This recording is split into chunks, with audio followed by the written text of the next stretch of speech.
Good morning. কেমন আছো সকলে? সকাল সকাল শোল মাছ এসেছে বাড়িতে, সেটাকেই রান্নাটা ভাবলাম চলো তোমাদের সঙ্গে একটু শেয়ার করি। তবে মাছে কিন্তু ডিমও ছিল। মাছগুলো ভালো করে ভেজে নিলাম নুন হলুদ মাখিয়ে, তারপর আলুটাকেও ভেজে নিয়েছিলাম, অবশ্য সেটা আর দেখানো হয়নি।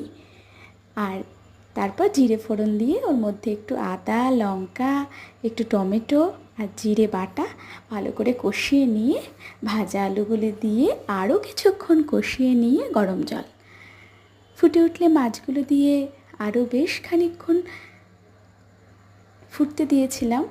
তারপর একটু জিরে আর ধনে ভেজে সেটারই একটু পেস্ট করে সবশেষে দিয়ে দিলাম। খেতে কিন্তু দুর্দান্ত হয়েছিল। এইভাবে কে কে শোল মাছ রান্না করে খাও অবশ্যই জানাবে। টাটা।